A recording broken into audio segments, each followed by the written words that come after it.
Bonsoir et bienvenue sur Mayotte la Première. Ravie de vous retrouver pour ce nouveau numéro de Maïcha. Nous allons parler d'un sujet tellement important pour la femme mahoraise. Et peut-être que vous-même, vous êtes concerné. Vous l'aurez sans doute remarqué que la femme mahoraise prend soin d'elle de plus en plus et elle est de plus en plus coquette. C'est important de prendre soin de soi au sport, mais avec les vêtements et le maquillage, sans oublier la coiffure. On va en parler aujourd'hui avec une artiste très talentueuse. Elle nous fait danser, même quand on ne sait pas danser, on est obligé de danser autour de ses chansons, compositrice et interprète également. Elle est aussi conseillère en images et c'est Zili qui est avec nous. Bonjour Zili.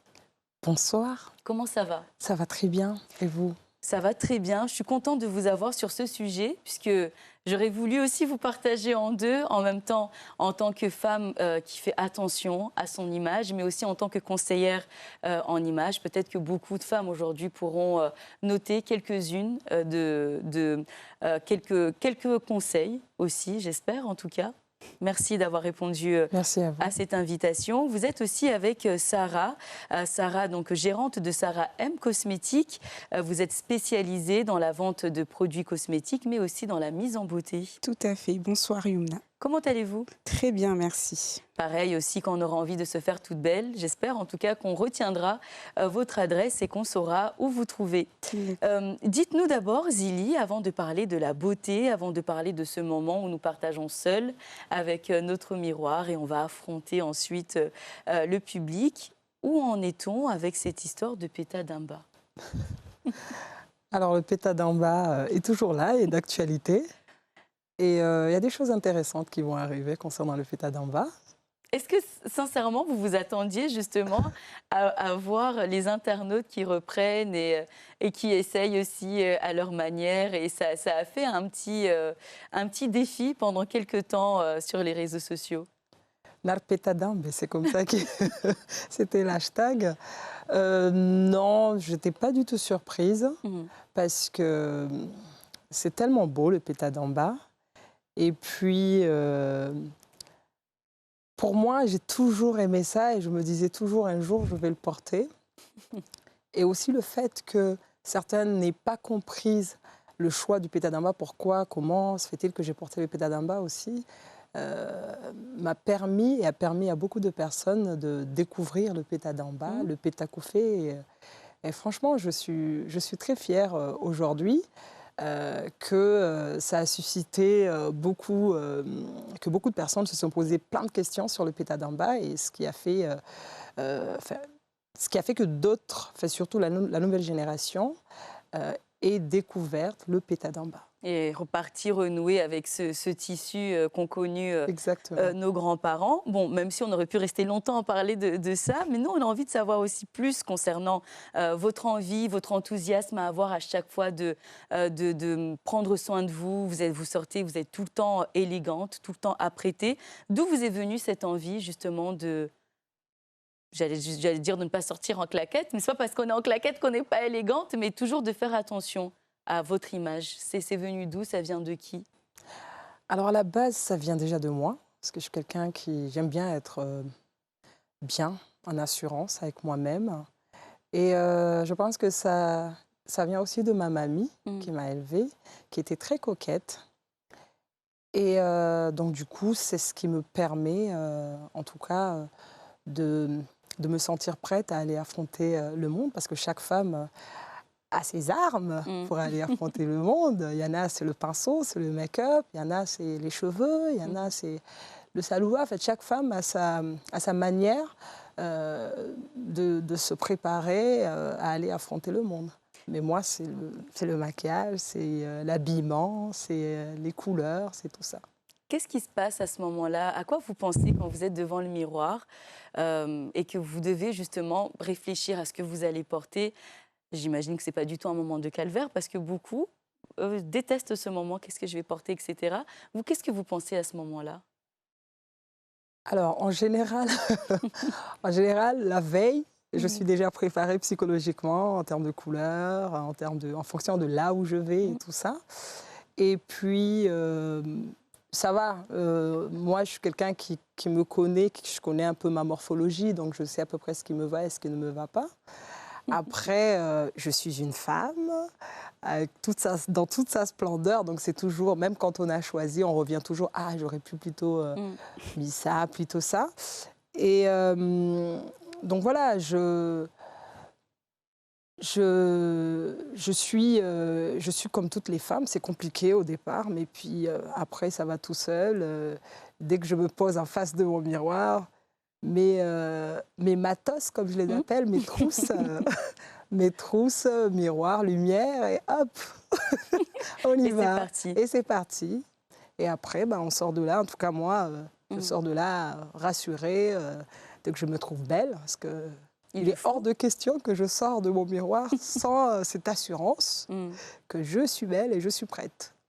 Parfait. Et d'ailleurs, Sarah, vous rencontrez beaucoup de femmes Oui, tout à fait. voilà, qui partagent exactement les mêmes idées que Zili, ou d'autres qui sont moins portées ou qui sont moins coquettes. Qu'est-ce qu'elles vous demandent en règle générale? Alors, en règle générale, les femmes recherchent en fait à s'assumer, à être belles, à être rayonnantes. Et moi, je suis là aussi pour les aider à se mettre en valeur parce qu'elles ne savent pas forcément comment se mettre en valeur. Donc, je suis là aussi pour les aider, pour les accompagner, pour qu'elles se sentent belles, elles se sentent elles-mêmes. Parce qu'en fait, la beauté est très subjective. Il y a aussi, la beauté, c'est aussi le bien-être de soi aussi. Et le bien-être de soi passe aussi par la beauté.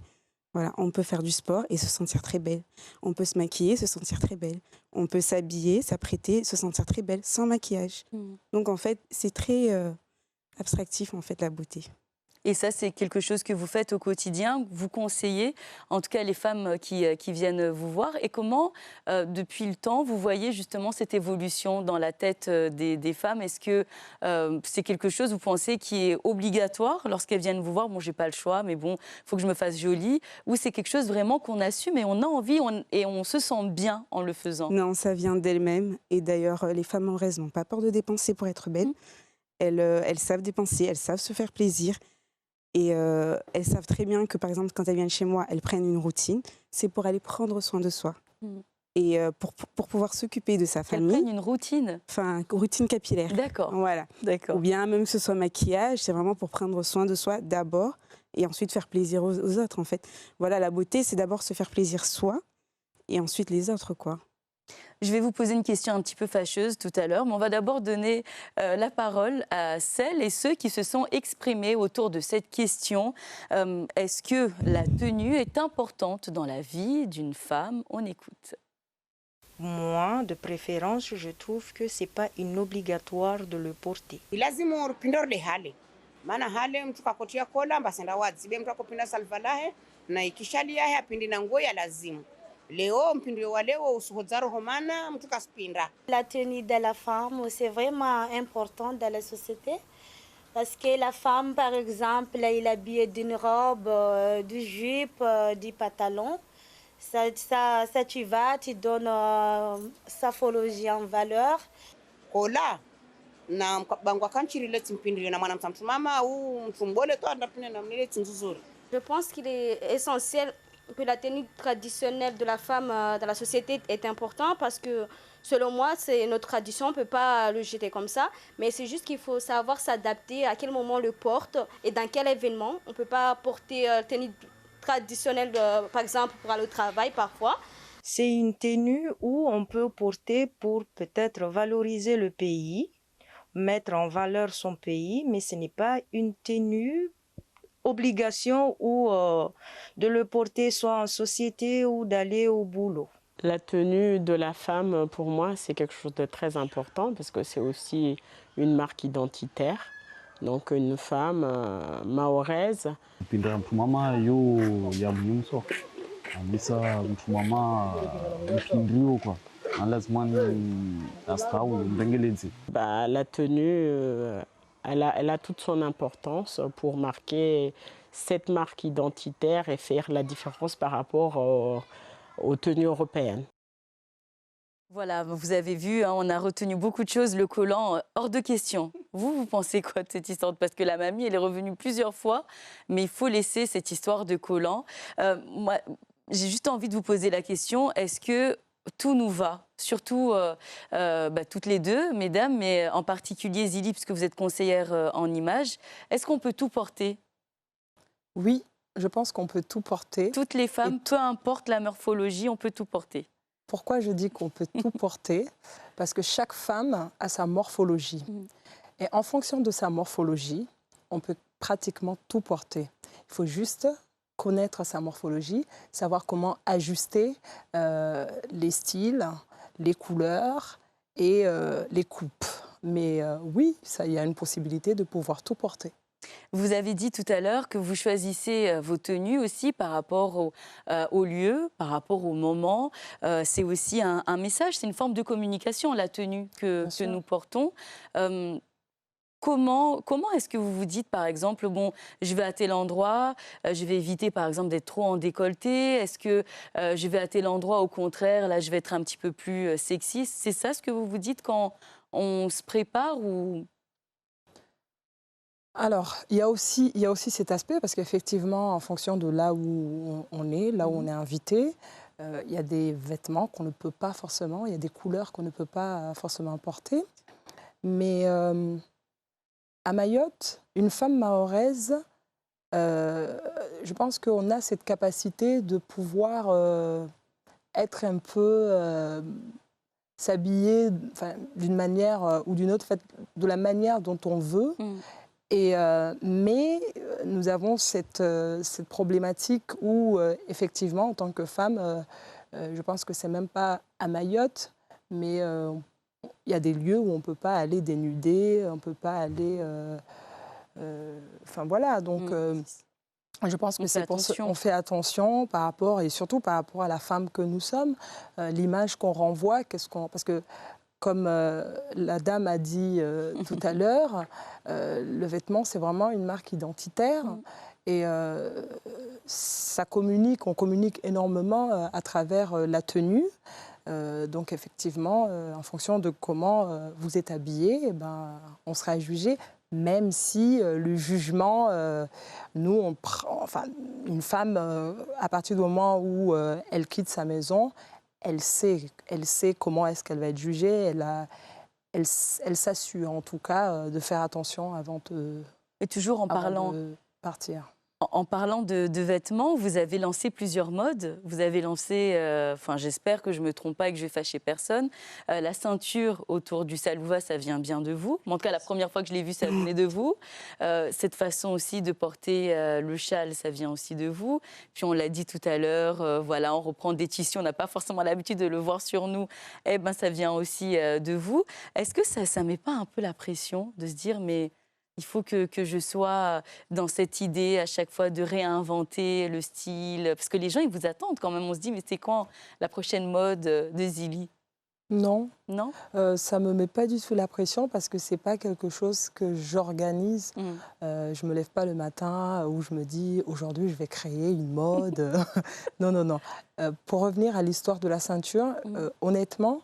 comme je suis grande de taille, j'ai toujours galéré à porter le salouva en haut. Parce que y avait toujours, on voyait un peu mes... c'était... on voyait les pieds, quoi, on voyait les pieds ça en bas. Et j'avais un souci de réglage concernant mes salouvas. Et du coup, j'ai opté pour le porter en bas, autour de la taille, en mode jupe. Sauf que je suis fine ici et ça ne tenait pas et ça tombait à chaque fois. Donc je me suis dit, pourquoi pas une ceinture? Et voilà, la ceinture, le kishali qu'on porte ici, pareil, à un moment donné, ça tombait à chaque fois. Soit je l'accrochais avec une épingle à nourrice, donc j'ai dit, autant attacher tout. Enfin voilà, c'est vraiment... Et ça vient comme ça. Ça vient comme ça vient naturellement, mais je n'ai pas du tout de pression où je me dis alors qu'est-ce que je vais faire, non. C'est en fonction de ce que... Si j'ai envie de porter une boucle d'oreille d'un côté, je porte, enfin c'est pas... Et c'est pas programmé. C'est quelque chose aussi qu'on voit dans vos clips, à travers vos clips. C'est-à-dire que vous êtes différente parce que vous êtes quand même dans un clip, mais vous restez quand même Zili avec cette petite touche aussi qu'on a l'habitude de vous voir tous les jours. C'était important pour vous de garder cette image-là à travers vos clips? Oui, et cette mode aussi, ce style, cette mode. Je pense que c'est important parce que, comme je disais tout à l'heure, chaque femme a l'élément qui fait la différence, chacune d'entre nous. Et chaque femme a son style, chacune d'entre nous a son élément, quelque chose qui fait que ça peut être une boucle d'oreille, ça peut être ses cheveux, ça peut être... Enfin voilà. Donc effectivement, même sur mes clips, parce que je suis déjà dedans, donc j'aime être bien, donc j'essaye d'être moi-même tout simplement, mais sans pour autant aller chercher... mais je me dis, si les gens ont l'habitude de me voir en temps normal comme ça, bah, quand ils vont voir mes clips, ils vont dire bah, c'est normal, c'est la même, elle n'a pas essayé de faire autre chose. D'où l'identité qu'on disait. D'où l'identité, effectivement. Sarah, vous aussi, vous avez une tâche qui est compliquée parce que vous devez nous conseiller, savoir ce que je peux porter ou pas comme couleur. Est-ce qu'on vous écoute à chaque fois? Moi, j'ai envie de porter du orange. Je sais que ça ne va pas du tout à mon teint. Je ne sais même pas si c'est une histoire de teint ou pas. En tout cas, c'est à vous de nous le dire. Et pourtant, j'ai quand même envie de le porter. Vous faites comment quand vous tombez sur une personne comme ça qui s'en fiche, mais complètement des conseils, mais qui a envie de porter ce qu'elle aime? Bah, moi, franchement... Je suis moi-même déjà en fait je porte ce que j'aime, peu importe si on me dit voilà c'est pas joli, enfin voilà il faut se connaître d'abord, voilà, et enfin quand vous demandez l'approbation de quelqu'un c'est que tu te connais pas assez, voilà. Donc c'est sûr que tu vas m'écouter comme tu te connais pas assez, donc cette personne-là si je lui dis que telle chose ne lui va pas, elle va accepter parce qu'elle est venue me voir, elle attendait mon approbation. Est-ce qu'on le dit ça en tant que professionnel? Écoute, Yumna, ça ne te va pas du tout. J'ai l'habitude de l'entendre, mais est-ce qu'on le dit souvent à Mayotte? Ça ne te va pas, laisse tomber, ne porte pas ça. Moi, j'oserais le dire, ça te va pas, mais voilà, enfin, comme disait Zélie, en lui proposant quelque chose d'autre. Tiens, voilà, ça t'irait mieux, donc mieux à ta morphologie, mieux par rapport à ton teint, parce qu'il y a aussi une histoire de teint, comme tu disais tout à l'heure. Enfin, chaque peau, on va dire, enfin... Chaque couleur de peau, voilà. En fait, par rapport à ta carnation, tu peux pas porter... Si par exemple, tu es quelqu'un de très foncé, tu vas pas non plus porter quelque chose de très foncé, parce que ça va encore plus te foncer. Donc, il vaut mieux porter une couleur qui t'ira mieux au teint, qui sera beaucoup plus éclatant, qui va te mettre en valeur, quoi. C'est quelque chose aussi que vous vous dites, surtout avec les vêtements, c'est compliqué. Je vois que ma collègue, elle a une jupe qui lui va super bien, c'est à la mode, mais j'ai envie de porter la même jupe, même si je n'ai pas du tout les formes pour. Vous le dites, ça ne te va pas, laisse tomber? Je pense qu'il y a une manière de dire à la personne, lui dire ça te va pas et laisse tomber, c'est compliqué. Comme je disais tout à l'heure, il faut lui proposer des alternatives. Je reviens un petit peu aux couleurs. Effectivement, sur les codes de la mode, du style, le teint est très important. Ce qu'eux, ils appellent la colorimétrie, c'est ce qui définit les différentes teintes et les différentes couleurs. Donc, effectivement, il y a des couleurs qui vont aller à Fatima, mais pas à Mariam. Parce que tout simplement, Mariam peut avoir beaucoup plus de jaune sur sa peau, beaucoup plus de doré, moi j'appelle ça doré, que l'autre. Donc la mélanine, c'est avoir le teint un peu plus foncé. Enfin, voilà. Donc en fonction de ces couleurs jaune ou plutôt froid, on arrive à définir... parce que je rectifie un tout petit peu, une personne foncée peut très bien porter quelque chose de très foncé. D'ailleurs, les personnes très foncées sont plus bien, en termes de coloris, bien jolies en bordeaux, en couleur froide. Voilà. Bordeaux, quand noir. je parlais du foncé, c'était vraiment noir, quoi. Le noir. Oui, c'est ça. Les personnes de couleur, de teint très, très, très foncé, il faut plutôt qu'ils aillent sur des couleurs froides, noires, bordeaux, enfin des couleurs assez pas chaudes du tout. Et celles qui n'ont pas envie, il y a des femmes à Mayotte qui s'assument parce qu'on a beaucoup parlé de se sentir en confiance, d'être bien. C'est quand même aussi un moyen de communiquer. C'est peut-être aussi un moyen, enfin peu importe, on véhicule, on communique avec notre apparence. Mais il y en a qui n'ont pas envie de tout ça, qui n'ont pas envie de se prendre la tête le matin avec des brosses, avec des peignes, avec toutes ces choses-là, le maquillage, le fond de teint, les tenues. Je porte ce qui arrive en premier et pourtant je me sens confiante. Qu'est-ce qu'on fait de ces copines? On a toute une copine comme ça. Oui, mais elles ont quelque chose. Elles ne se maquillent pas forcément, mais elles ont quelque chose qui fait qu'elles se sentent en assurance. J'ai des copines qui ne se maquillent absolument pas du tout, mais que je trouve magnifiques parce qu'elles ont cet élément. Soit c'est sur la coiffure, soit c'est sur le style. La personnalité aussi. Exactement. Le style, la personnalité. Il y en a qui jouent sur la personnalité. Il y en a qui n'ont même pas besoin d'avoir le maquillage parce que elles-mêmes, elles sont déjà maquillées naturellement. Oui, mais dans la société, nous, en tant que femmes, on se dit oh, mais elle aurait pu faire un effort quand même. Elle n'a même pas dessiné ses cils. Je suis désolée, je le dis en shimaoré, mais c'est ce qui vient le plus rapidement. Elle aurait pu mettre un rouge à lèvres. On le dit, ça. Il nous arrive toutes de le dire. Est-ce qu'il n'y a pas aussi cette forme d'attendre de l'autre ce que moi je fais, d'être dans le jugement parce qu'elle n'aime pas le maquillage, parce qu'elle ne veut pas se maquiller, elle va pas mettre du mascara non, on n'est pas dans cet esprit-là aussi. Enfin, moi personnellement, je suis pas du tout dans cet esprit parce que il y a des femmes encore une fois que je trouve magnifiques et que franchement même des fois maquillées, ça leur va pas du tout, ça dénature. Donc je critique pas du tout une femme. En fait, moi je me dis toujours chacun a le droit de s'exprimer comment elle veut en tant que femme. Donc, une personne qui ne se maquille pas ne veut pas forcément dire qu'à partir du moment où elle n'est pas maquillée, elle n'est pas jolie. Non, faux.